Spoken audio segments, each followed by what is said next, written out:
अस्सलाम वालेकुम, hello everyone, welcome to another video on gold and bitcoin weekly analysis. Gold को देख लेते हैं।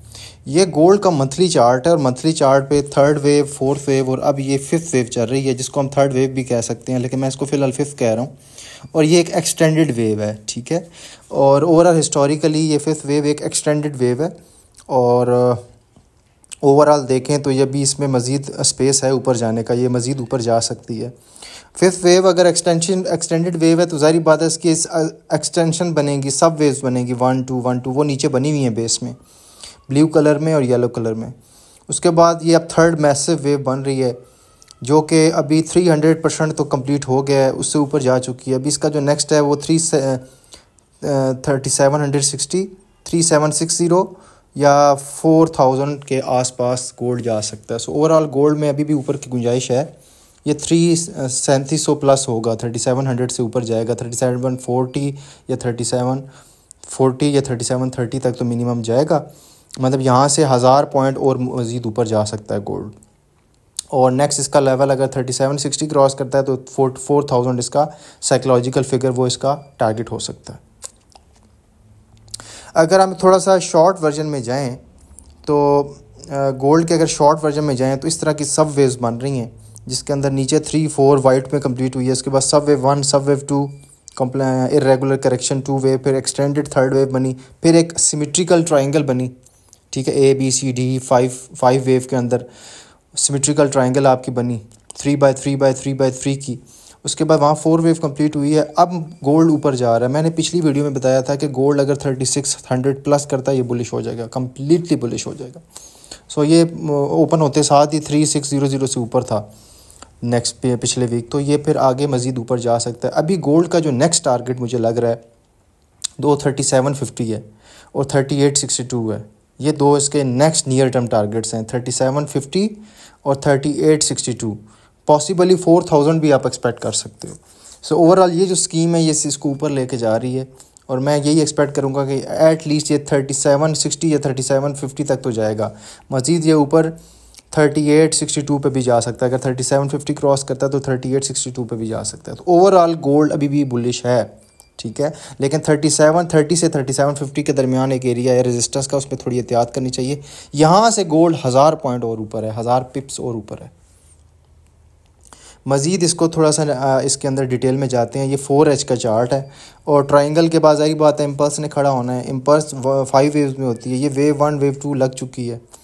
अब ये थर्ड वेव एक्सटेंडेड वेव है। एक्सटेंडेड वेव अगर ये 261% के मैयर पे आती है तो वो 3682 है। अगर ये 3682 जो कि ये लग चुका है, अगर यहाँ से ये ड्रॉप होता है तो आपको 3593 पे बाइंग करनी चाहिए, ठीक है। और अगर ये यहाँ से ड्रॉप नहीं होता, डायरेक्ट ऊपर चला जाता है और 3737 से ड्रॉप होता है, मतलब 3740 से 3737 से ड्रॉप होता है, फिर आपको 3635 पे बाय करना चाहिए। ये स्ट्रेटजिकल एंट्री दे रहा हूँ और यहाँ से आपको 1000 पॉइंट पिप्स का मूव मिल सकता है ऊपर मज़ीद, ठीक है। अगेन बताऊँ, अगर तो गोल्ड अभी 3682 से रेजिस्टेंस लेता है तो आपको वेट करना चाहिए 3593 का, वहाँ आपकी बाइंग बनती है, ठीक है। छोटा सा स्टॉप लॉस रख रहे हैं 30-40 पिप का और आप प्ले आउट कर सकते हैं। और अगर गोल्ड मज़ीद यहाँ से ऊपर जाता है और 3738 3740 के आसपास से रेजिस्टेंस लेता है तो आपको 3635 पे बाइंग करनी चाहिए और उसका स्टॉप लॉस 30-50 पिप का रखना चाहिए। तो ये दो स्ट्रेटजिकल एंट्री मैं दे रहा हूँ, ठीक है। और फिर आप मज़ीद इसको अगर 1:4, 1:5, 1:10 के हिसाब से प्ले आउट कर सकते हैं।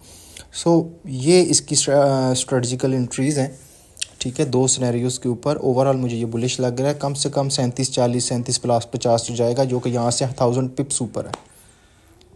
तो ये क्लैरिटी है मेरी गोल्ड की। लास्ट वीक में भी मैंने गोल्ड को बुलिश ही कहा था कि 36 प्लस हो तो आप इसकी बाइंग साइड पे आएँ, और अभी भी बाइंग में आया हुआ है। अभी ये मज़ीद ऊपर जा सकता है।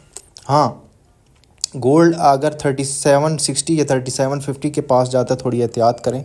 वो एक ऐसे दो लेवल हैं जहाँ से गोल्ड आपको रेजिस्टेंस लेता हुआ नज़र आता है। अगर 3760 क्रॉस कर लेता है तो फिर ये ऊपर है, फिर 3862 तक ये जा सकता है मज़ीद। अब आते हैं बिटकॉइन पे। बिटकॉइन का जो हिस्टोरिकली, जो मैं हमेशा बताता हूँ कि ये हिस्टोरिकली बुलिश है और इसने मज़ीद 1.5 से 2 साल मज़ीद ऊपर रहना है गोल्ड ने। एक और बात बताऊँ, ये जो गोल्ड है ना, इसकी भी एक सीजनलिटी फैक्टर भी है। ये अक्टूबर में प्लस होता है, तो आगे अक्टूबर का मंथ है, तो 1 अक्टूबर से ऑनवर्ड दिसंबर तक गोल्ड मज़ीद बुलिश रहेगा। तो वो इसको और फेवर कर रहा है कि गोल्ड मज़ीद 4000 पॉइंट 4000 की तरफ जा सकता है, क्योंकि सीजनैलिटी फैक्टर बड़ा इम्पैक्ट करता है। जो सेम यही सीजनैलिटी इस पर भी प्ले होगी, बिटकॉइन पे भी। बिटकॉइन यहाँ से मुझे मज़ीद 1.5-2 साल ऊपर लग रहा है, और ये जो अक्टूबर के बाद तो मज़ीद इसमें एग्रेसिवनेस आएगी और ऊपर जाएगा। और ये जो सीक्वेंस है, मेजर फर्स्ट और सेकंड वेव लग के मेगा वेव 3 चल रही है, जो एक एक्सटेंशनों पे एक्सटेंशन खड़ी कर रही है 1 2 1 2 1 2। इसका मतलब है ये जो वेव चल रही है करंटली, जो स्कीम चल रही है, ये मैसिव ऊपर जाएगी। 1.5-2 साल आपको बिटकॉइन ऊपर लगते अप ट्रेंड में रहेगा। नियर टर्म रियलिस्टिक इसका टारगेट 150K है, 1,50,000। 150K या 158K ये इसकी रियल रेजिस्टेंस है। अभी फ़िलहाल इसकी कोई रेजिस्टेंस नहीं है, इसे मज़ीद ऊपर जाएगा। छोटे टाइम फ्रेम में जाएं तो मैंने आपको बताया था कि जो बिटकॉइन है वो सपोर्ट पे आ चुका है, यहाँ से बिटकॉइन को ऊपर जाना चाहिए, क्योंकि ये अभी थर्ड वेव शुरू कर रहा है, जिसमें first wave, second wave, extension की first wave, ABC, irregular second wave. तो ये एक मैसिव अपसाइड को इंडिकेट कर रहा है। और बिटकॉइन ने 1,08,000 जो है ना 108K से सपोर्ट ले ली है। अब यहाँ से ये बुलिश है, इसको मैसिव ऊपर का मूव देना चाहिए। सो देखें अगर कोई एंट्री बनती है, अगर ये जंप लेता है 1,20,000 पे, फिर थोड़ा सा ड्रॉप होता है तो 1,15,000 1,16,000 पे आप कोई एंट्री बना सकते हैं, स्टॉप लॉस 1,14,000 पे रख के। और ये मैसिव मूव ये दे सकता है, मैं आपको बता रहा हूँ, ठीक है, स्पेशली अक्टूबर के मंथ में या अभी भी, ठीक है। तो मेरी जो सपोर्ट थी वो प्ले हो गई है। दूसरी सपोर्ट नीचे थी 100K, वो सेकंड सिनेरियो था, प्लान बी था, लेकिन प्लान ए चल गया। अब यहाँ से बिटकॉइन की कोई वजह नहीं बनती कि ये गिरे, ये यहाँ से ऊपर ही जाएगा, ठीक है। Thank you very much.